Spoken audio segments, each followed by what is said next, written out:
actually oil paint. There's nothing else I'm using. There's no glue. I don't even use thickener or anything like that. It's just pure and simple oil paint. Nothing sort of complicated. Sometimes also I always kind of like, excess. So you see there's glitter in here. So what I'll do is maybe sometimes in the beginning of a painting, not everything, but like this painting, I start the surface with oil paint and then put a kind of layer of glitter.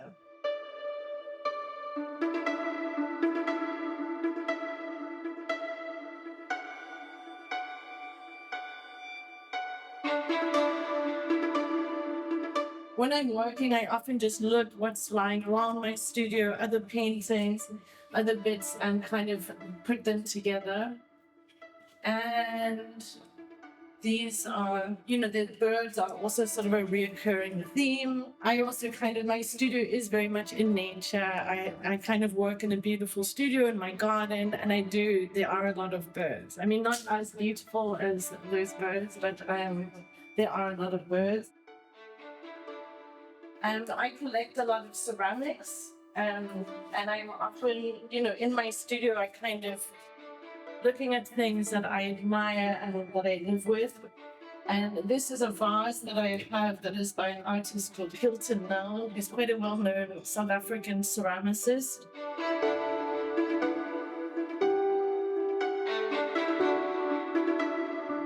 I think with these works, it's once again, there's a lot of the absurdity of the surface. I'm drawing just with oil paint. And, I always see my work as too much. There's too much paint and there's too much color. It's too much.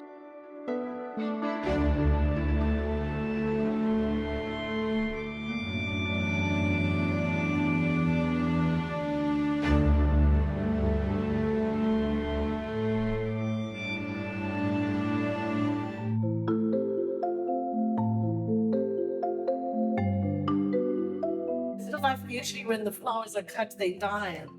But there's something in these still lifes where they kind of continually alive and existing, and that's why birds are drawn to it. I guess that's sort of the thing. And a coffee cup and the sort of objects. I think it's using things around me, and then they become sort of studies on color, and sort of that's what still lives are. Yeah, I collect other South African sort of well-known artists. I try, and this is actually quite a well-known still. This object was owned by Gregor Bunzar, and he's a very famous South African still life painter, and he often painted this. He used it quite often in his things.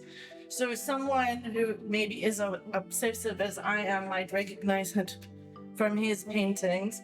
And there's something kind of quite magical about owning something that someone else has represented, and it has sort of this history or memory.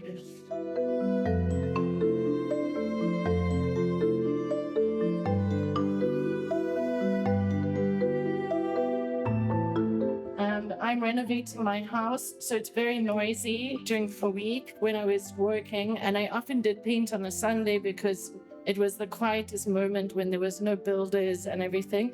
And then I kind of obviously like the joke, Sunday painting is for grannies or for people that aren't professional, and there I am, and it's supposedly my real job, but I'm painting on Sundays. So I kind of liked the humor of being a Sunday painter.